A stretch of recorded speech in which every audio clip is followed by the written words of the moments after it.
question I want to ask Justin Hires is, comedy is a very, very hard job, and it's a very, very cutthroat experience.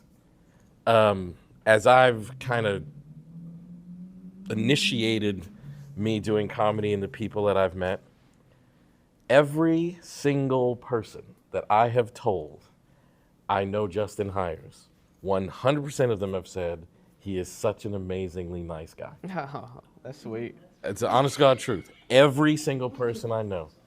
So the question I want to ask you. Now I do have to Zelle him the money.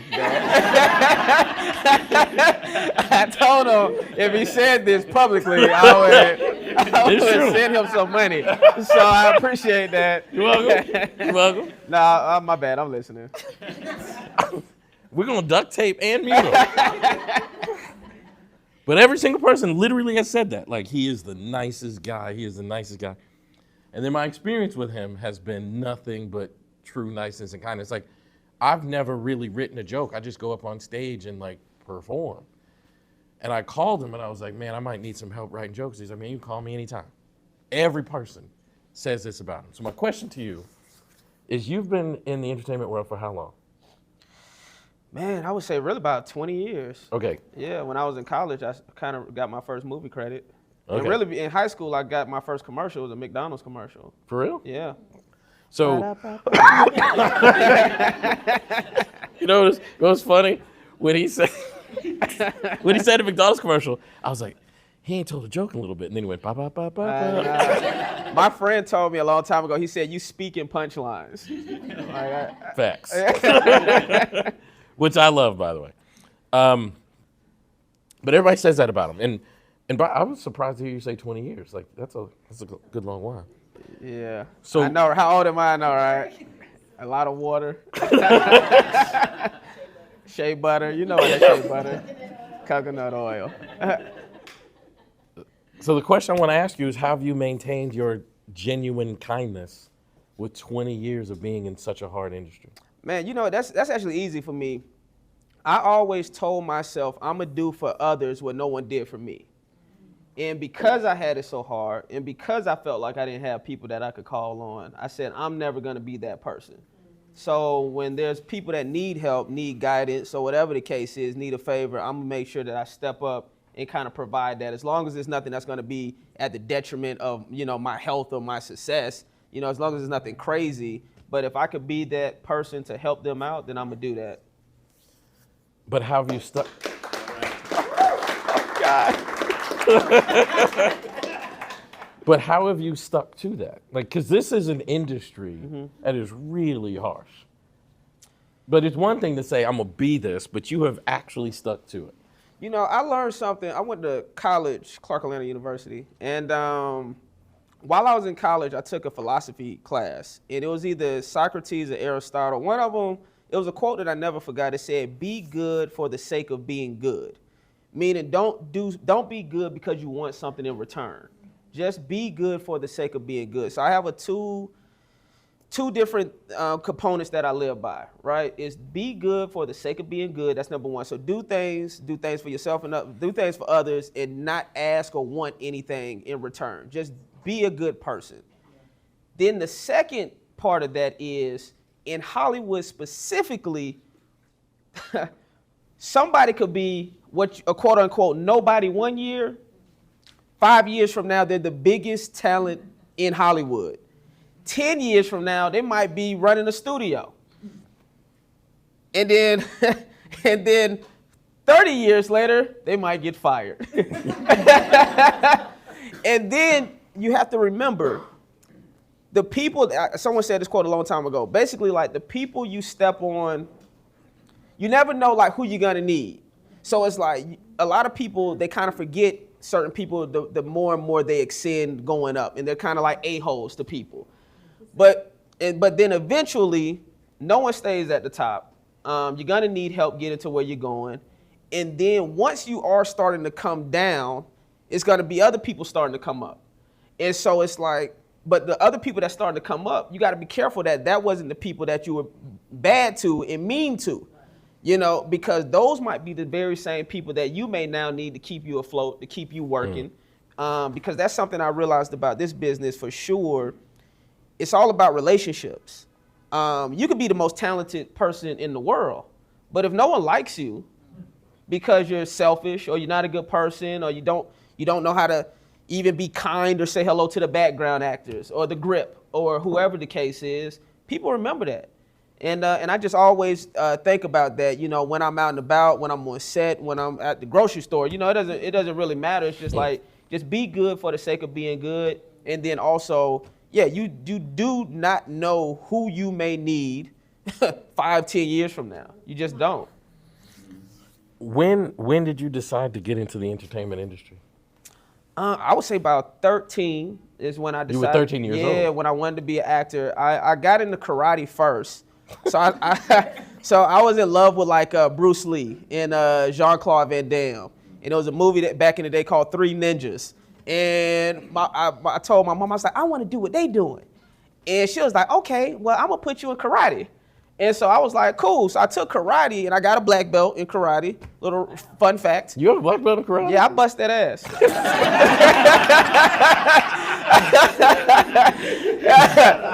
And you know what? This whole time the interview I was afraid of was Jason, but I'm actually afraid of And so I got my black belt, and then while I got my black belt, I was 13, and then I realized like, yo, karate isn't really what I wanted to do. It was like I wanted to do what they was doing karate in these movies, but I wanted to like do what I wanted to act. That's when it really clicked for me that I wanted to be an actor.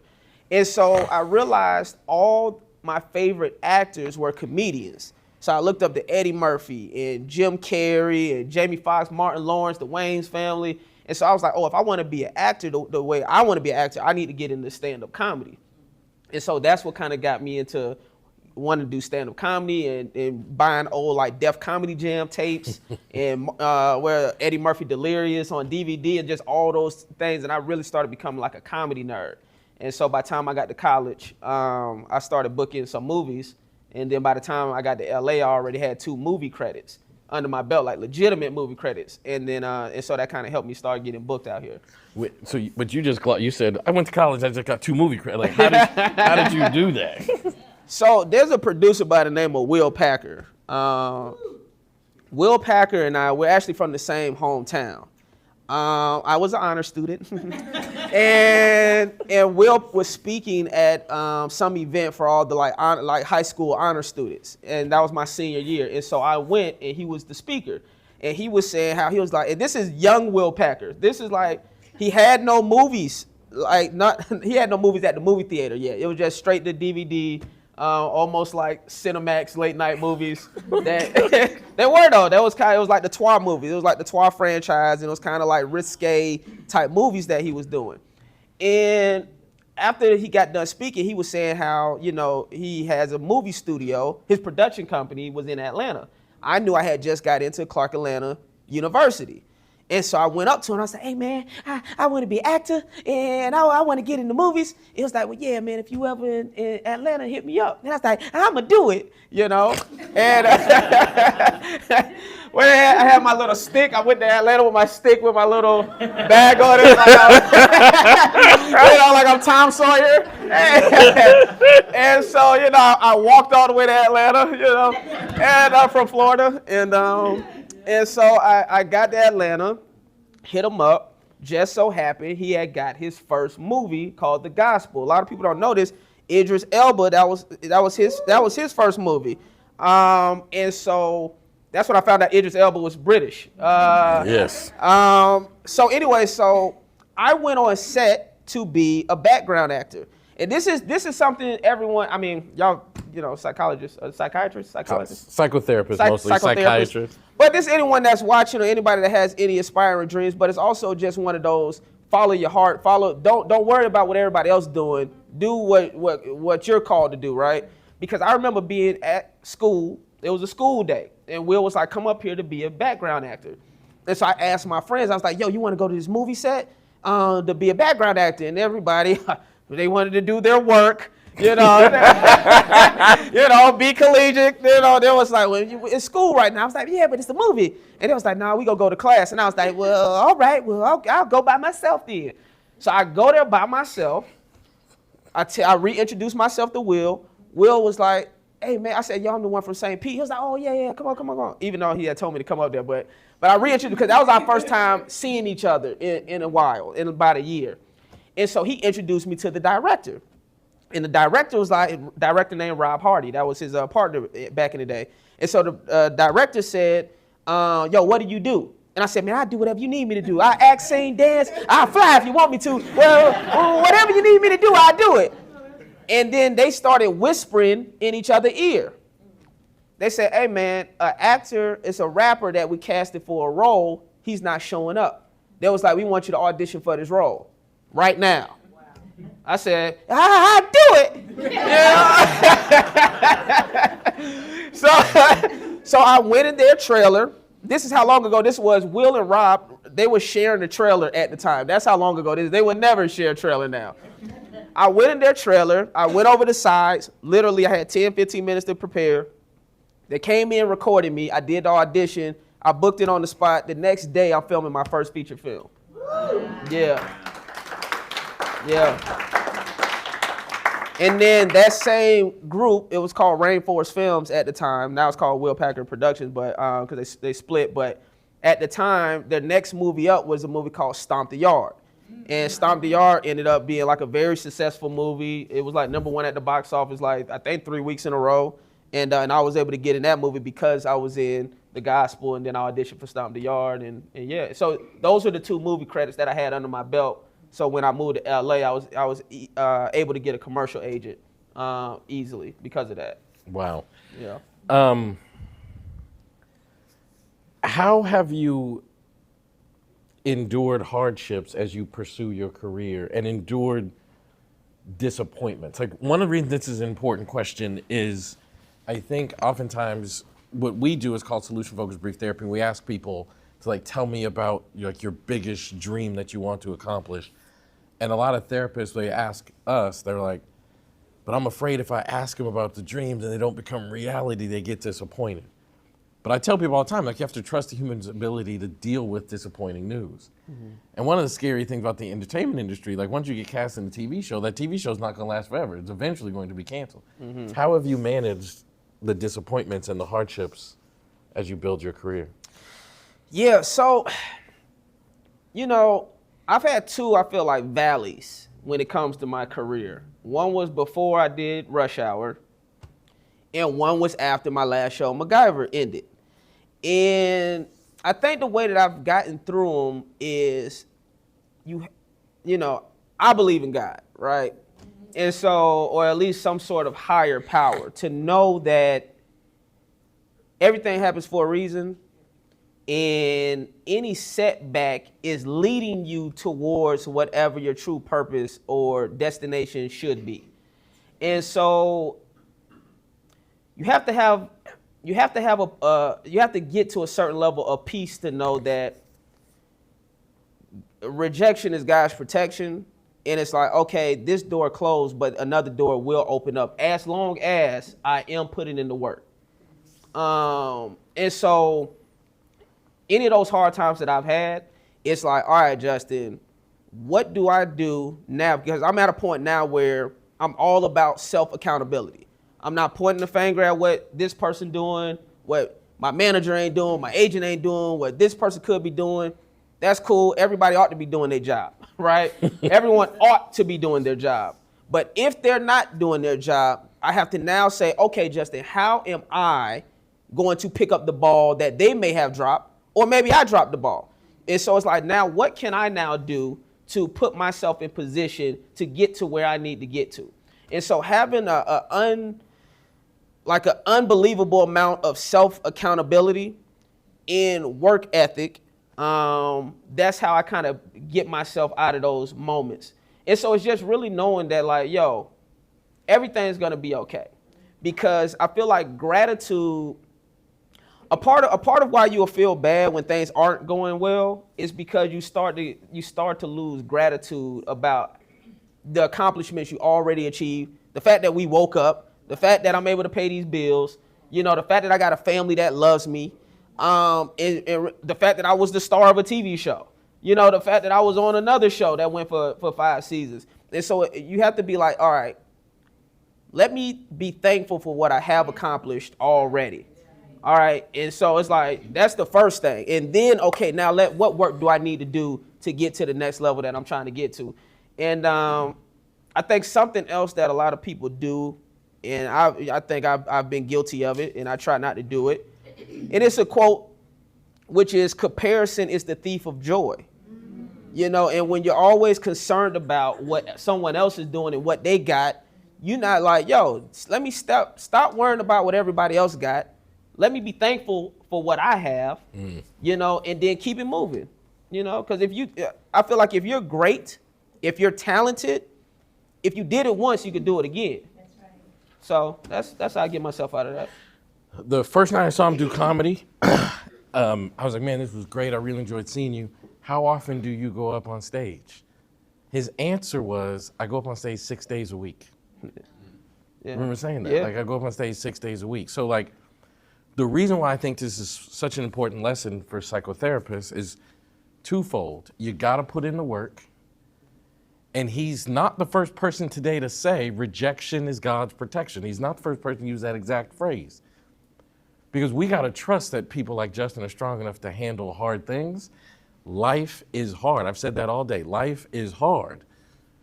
But if he keeps putting in the work, things are very likely to work out for him. I also love what he just said about appreciation. I've never met a problem that couldn't be impacted by an increased amount of appreciation. Right. The fact that you have starred in a show is 10 times, 1,000 times what most working actors ever achieve. Like, I went to school. There was a movie, I think it's called School Days. Mm-hmm. And a friend of mine was in this movie. He walked across the screen playing the trumpet.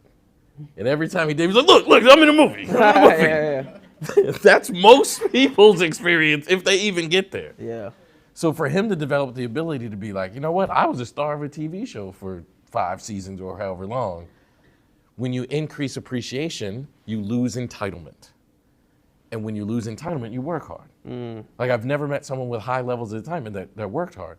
But this guy is really good at what he does. He's really successful at what he does.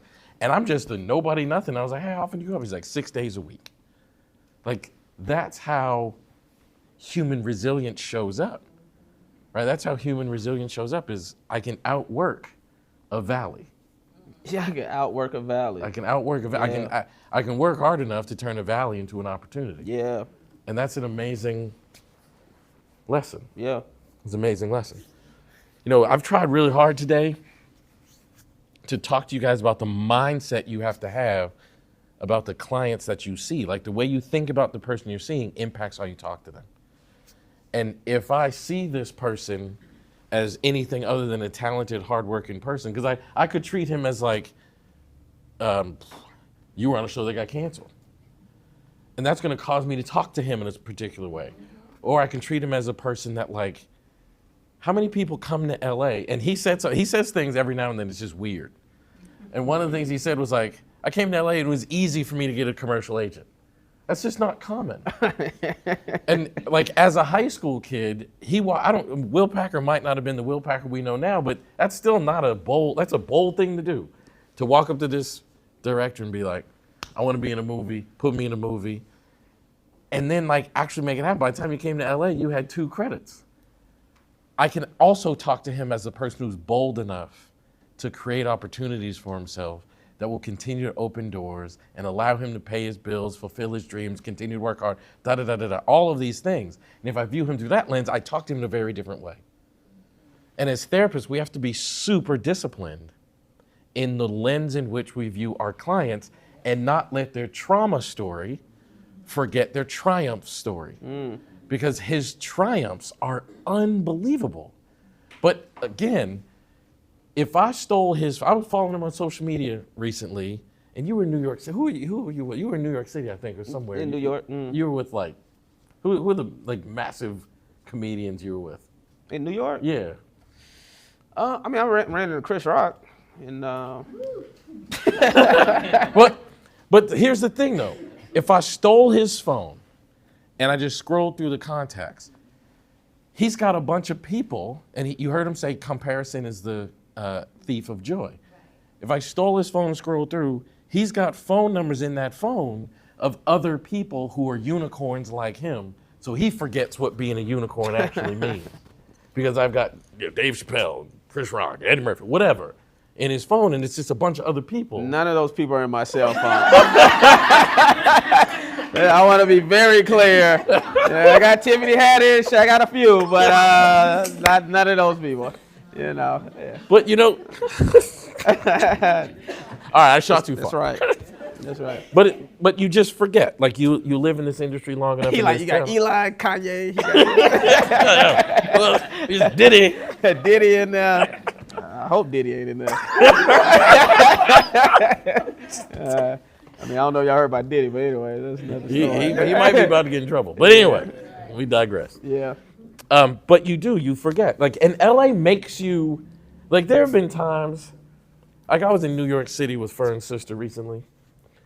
And there are times, Justin, I feel a little successful. You know, I've achieved some things. I've gotten some degrees. I built a business. Fern ass was like, my sister's having dinner. You wanna come have dinner at the house? Sure.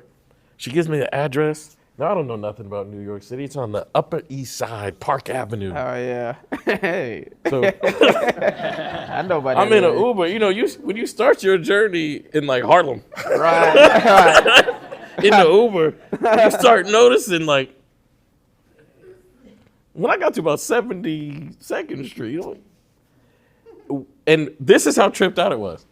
The Uber pulls up in front of the building where Fern's sister lives, and this dude came out to the car and let me out. I was like, how you know I'm here for this house? He literally asked no questions. He just walked up to the door, opened the door. And I'm like, bro, I could have just been Ubering to this neighborhood. Like, Right. He brings me into the building, and I'm standing there, and I'm going through my phone to try to find out what apartment it was. This guy looks at me and he goes, Mr. Connie? I'm like, bro, what is... I don't say nothing. Mr. Connie, they're waiting for you. Sends me upstairs, and I saw the most beautiful apartment overlooking Park Avenue. Okay. Central Park. Okay. And I forgot. House party. House party 4, 5, whatever it is. All right. And I forgot for a minute that, like, you start comparing yourself to these other people who have this, and LA will do that to you. You know, like LA, I rent cars everywhere. I fly all around the world. I rent cars. I come to LA and I'm like, I can't have a Corolla. Like, can you? All right. You know what I mean? Like, but it's my point though. It's easy for him to forget how amazing his life and career have been.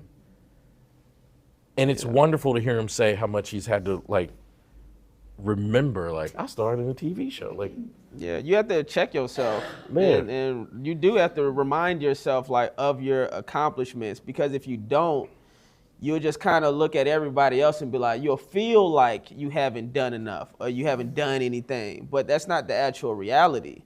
I mean, all of us, where we're at right now is only because all of the success and failures of what was in our past. But we overcame and achieved so much to even get to right here. Yes. And so we have to look at all of those things and remind ourselves so we don't be like, dang, I ain't did nothing. Like, you know, I ain't where I want to be at, you know. But it's like we've done a good amount of things. Everyone here and everyone that's watching.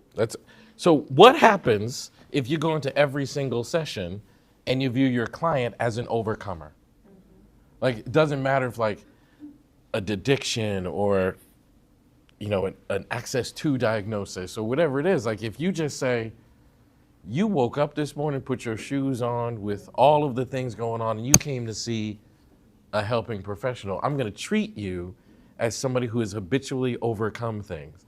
Because what Justin just said is brilliant and true. Adam and I have been trying to say this for 20 years.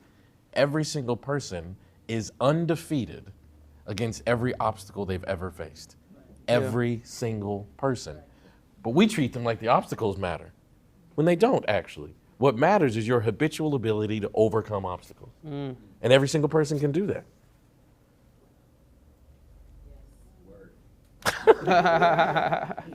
So Justin, will you take some questions from from the people. Yeah. Before we let you.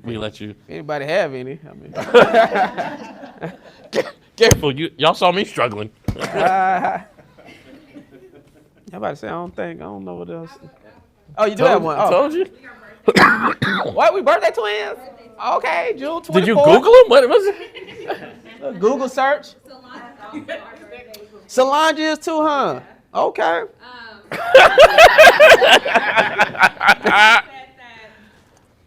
You found out that comedy was your thing, Mm-hmm. right? But I'm wondering, was you always a funny person, or was it something that you just researched different, avenues? Okay, this is what I want to do. I was always a funny person. I saw this. I was that dude in preschool. But I do have a memory of making the kids laugh in preschool and getting us in trouble. And I have a memory of in fifth grade, that. Now fifth grade is when I knew I was funny, because I just remember I was on the floor in the classroom laying down or something, and my teacher was like, Justin, get off the floor. And I was like, get up, get off that floor. But I remember the audience, the crowd, the students was like, ah! And that's when I was like, oh, I got something. So that was 10. That was at the age of 10 where I was like, okay, I think I'm funny. I think I could maybe make a career out of this one day or something. But I didn't really start pursuing it till I was 13. High school. You say that 13. Oh, I didn't get into it. I was a late bloomer at 13. I know. It's so funny, but I do think, and see, this is comparing, you think about dang, I wish so this is why I feel like a great parent, because you said something up here. My daughter's 10. And for I would say the last, 4 to 5 years, she's like, I want to be an astronaut.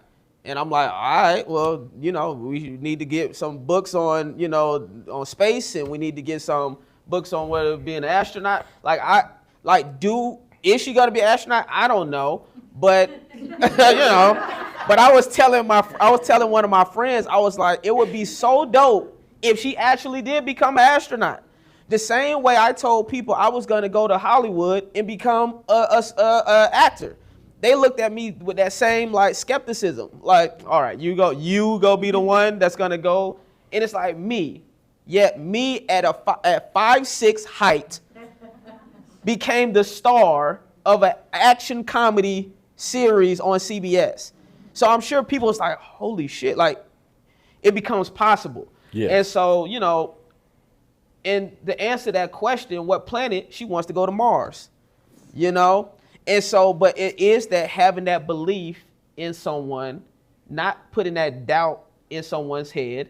And so, yes, I just felt good about that when you was talking about that. But why that's so important, thank you for bringing that up, because why that's so important, there are people that are going to be watching this, because we never today, we're going to do it a little bit more tomorrow, but we never said, here's how to do solution-focused brief therapy. But I don't think that's important. What's important, now, his daughter will say, I want to be an astronaut. And I got mad respect for him because the planet she wants to go to, which means he has had a conversation with his 10-year-old daughter as if she could actually go to Mars. Can she or will she? Who knows? But it's his job to say, I don't see any reason why you can't do it. What happens is clients come to us, and in essence, we say, what are your best hopes from our talking, which is, where would you like to go? And then the client says something like, I want to go towards happiness. And then we say, yeah, but what about this depression? And that's doubt. We're communicating to the client, the obstacles are bigger than the dream. And that's not true. That's not true. I had a woman I got this session on videotape. This woman, she smoked 2 packs of cigarettes a day for 50 years. And I said, what are your best hopes from talking to me? And after a little bit of back and forth, she said, I want to become a non-smoker today. And every time I show this clip, I play the video and I pause it, and people are like, man, that's hard. No, it's not. In order to become a non-smoker today, all she has to do is not smoke today. Today, that's it. And my dad actually did that. My dad stopped smoking and drinking the same day. He's been sober for 39 years. Right. So think about that for a moment. I actually make it harder for her to stop smoking if I tell her how hard it is. Right. If I simply say, what are you going to do instead of smoking? Which is what I said to this woman. She said, I want to become a non-smoker today. I said, and when you stop smoking, what are you going to do instead? I'm going to rob people. Yeah, she just picks up another vice. At least she ain't smoking. I know, right? I'm breaking in the car. It's like, oh, okay, all right. Well, I don't remember what she said now. You don't fuck my bad. But she said something not, I will rob people. She said she wanted to have control over her life. And I said, when was the last time you remember having control? She said, when I was like 5, 7 years old. This woman is 75. And I said, if you woke up tomorrow with the control you had at 5 or 7, but you have it at 75, what would you do? She said, I would dance. Right? She said, I would dance. But all we're doing is having a conversation about what planet she wants to go live on. And we get so stuck on how hard it is to get to the planet. We talk to the client about how hard it is, not realizing we're telling them, I doubt you. And sometimes you just need somebody in your corner to believe that you can do the unimaginable thing. Yeah. Like being in Florida with this ridiculous idea, like I'm gonna go to LA and make movies. How many people, I don't know how many restaurants, Anna, how many restaurants we've been to out here in LA? Like 10,000 restaurants? Every time you talk to a server, they are too handsome or too good looking. Like, what are you doing in LA? I'm trying to get into acting. This dude got into acting before he got out here. Yeah. With movie credits came and allowed him to get into agent. Like, why can't we just view people as capable, full stop? Yeah. Like, that's it, just full stop. So when his 10-year-old daughter says, I want to be an astronaut, we have no idea how this story's going to end, but he's just choosing to view her as capable. So as a consequence, I'm just talking to her like she could become an astronaut. Right? If he were to say, oh, you can't do that, you're not good enough at math, you've literally just squished this young child's dream. And the scary thing about that, I want y'all all to hear this because it's relevant for therapists. When I squish one dream, I stop you from being a dreamer. You don't like, oh, okay, I can't be an astronaut. I'm gonna dream about becoming a star in the WNBA, or I'm gonna dream, it doesn't work that way. If my dad tells me, I don't think you can do that, you view yourself as less capable. And as a therapist, when your client says, I wanna get sober, and we say, well, you know, heroin's real hard. I know, I'm on it.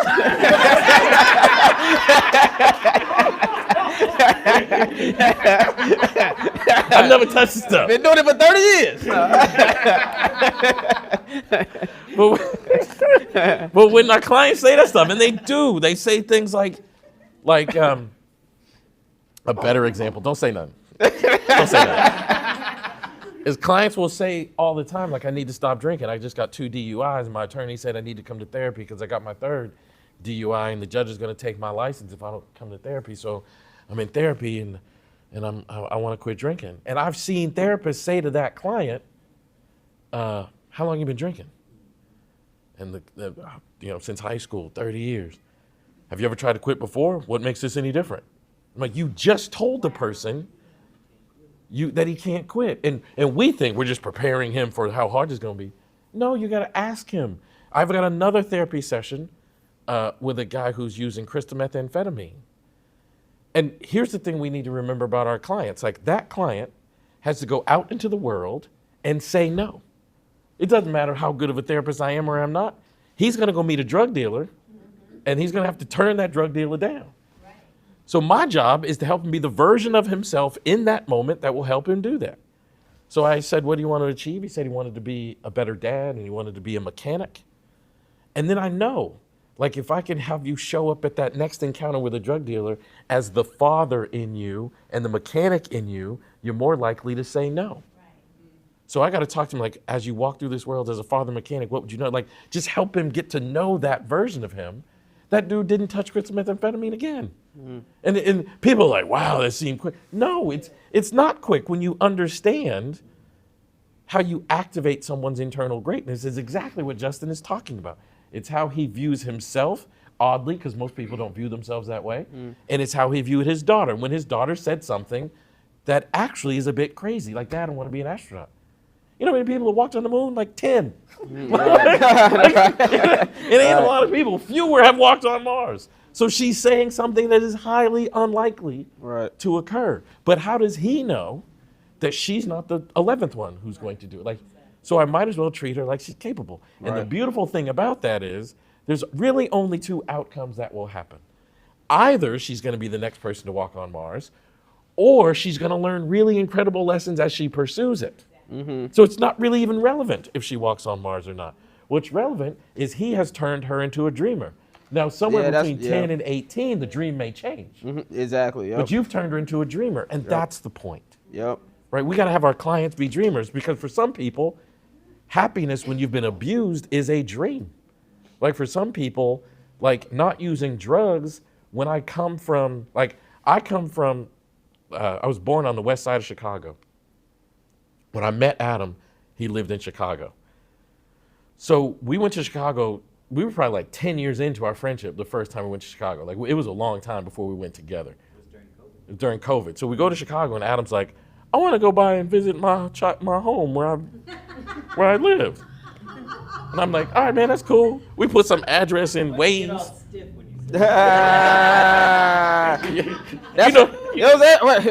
That's, his defense is pretty accurate.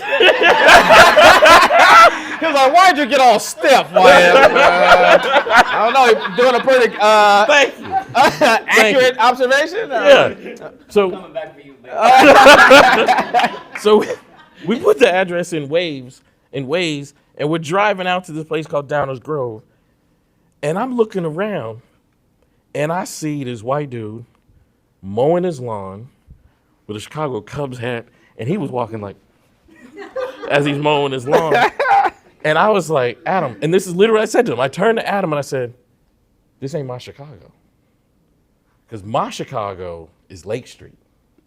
Like my Chicago, well, Lake Street has changed. But we go visit my family, and Adam has a young daughter. She was like 10 at the time.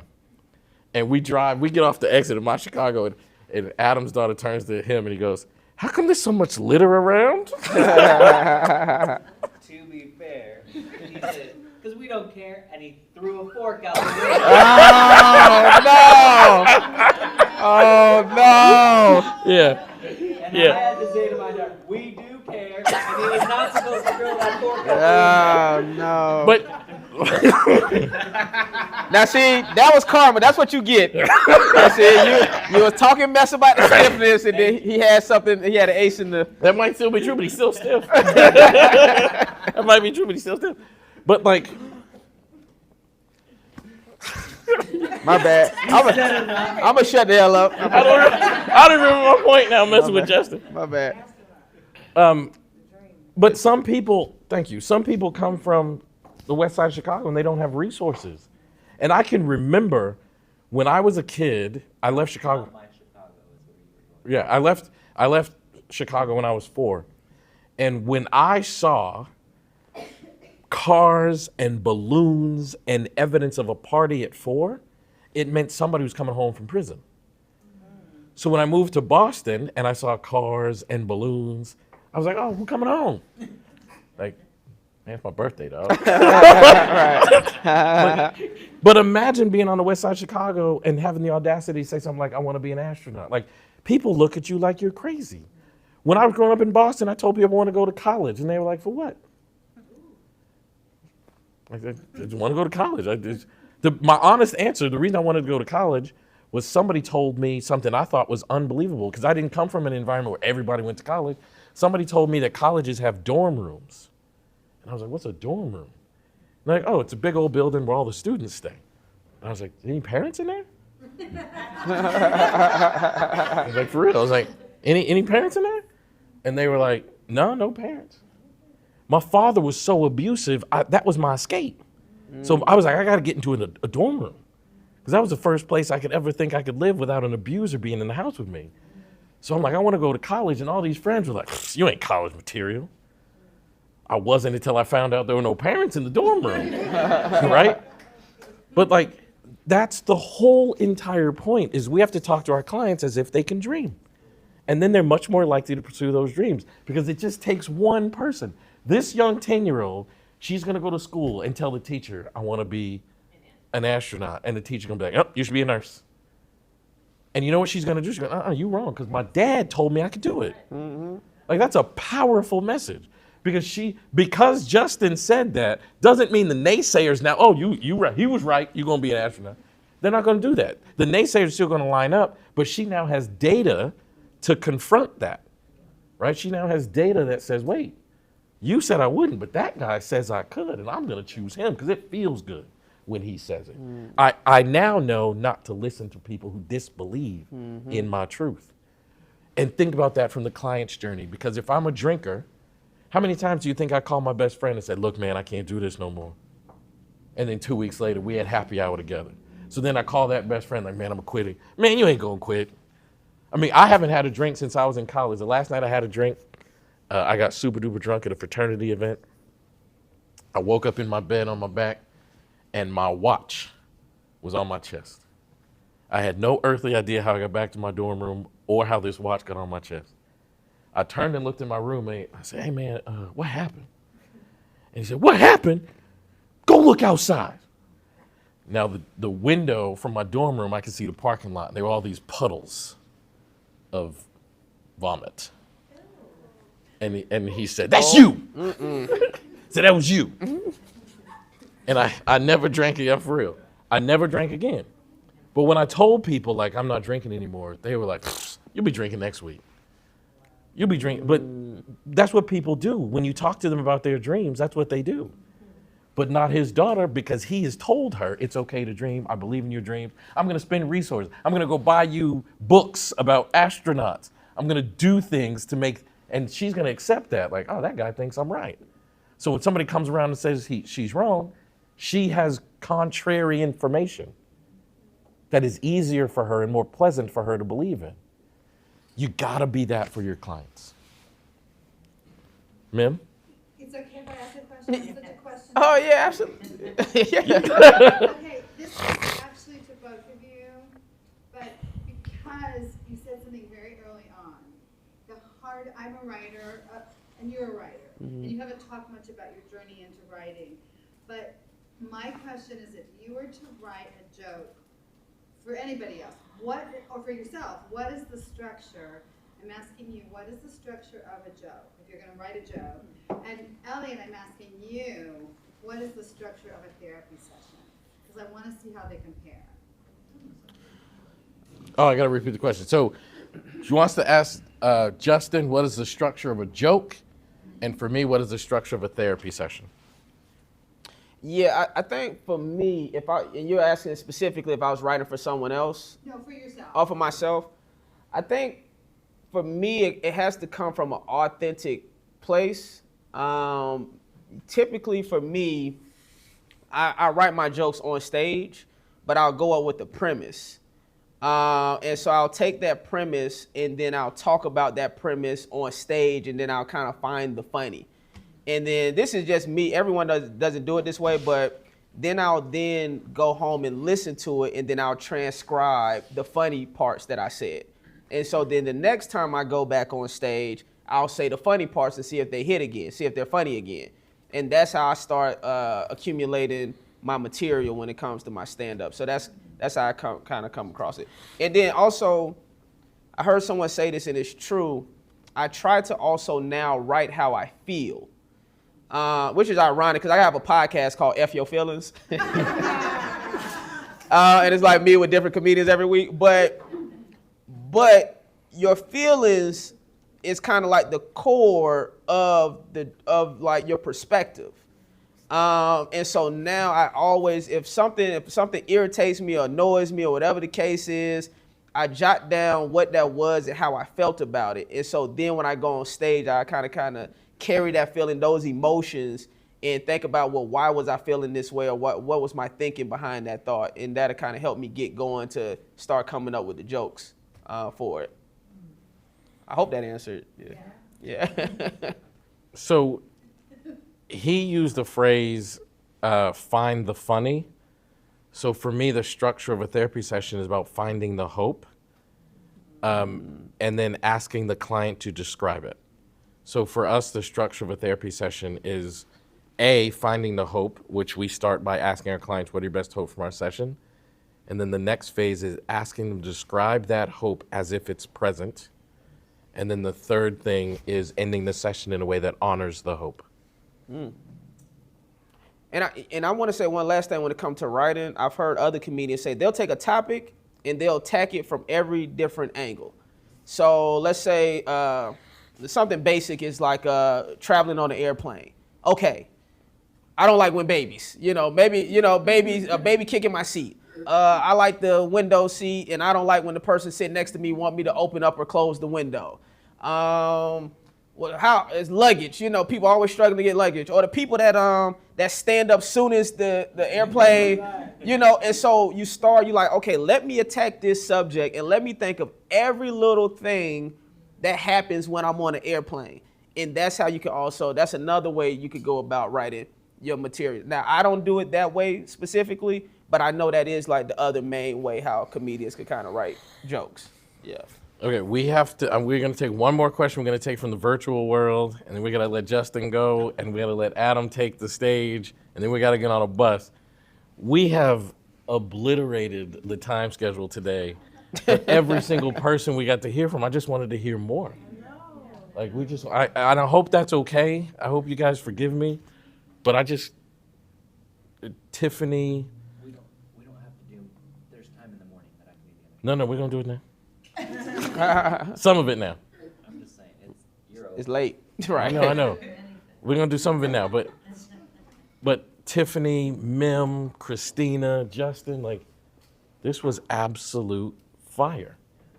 We're gonna hear more. Yeah. I just think as therapists, we hear so much about therapy, but we don't hear about life and heart and what it's like to actually live life. And the gift, Justin, you gave to us, and Christina, Mim, and Tiffany so far, it's an amazing thing. So, Dennis, are there any questions in virtual space? I know it. All right, so Justin, if you would take some pictures, and then Adam. Someone on this side. What's that? There's a question over here. Okay, we'll take one since. Bobby, was it you? Well, you yelled earlier, so I was making sure. Okay, one, quick. I just want to know what your most impactful movie role was and why. My most impactful, I would say it was Rush Hour was my most impactful because I was an African-American lead on a network, TV series. And at the time, it was very rare for there to be a African-American lead for a network show. So I was very mindful about that when it came to my image, what I would say in the press, articles. Now I'm not on nothing, so I'm just reckless, But when I was doing that show and I booked it in 2015, I was very, very mindful and aware of my responsibility as a young African-American man being on a network TV series, and also the money that they were spending on each episode, and to not drop the ball on the network because, they're spending a lot of money. That's a huge investment. And I was going to try to make sure I did my best every day to give them the best opportunity to have a quality product. Yeah. Yep. Give it up for my man, Justin. Oh, we did it. We did it.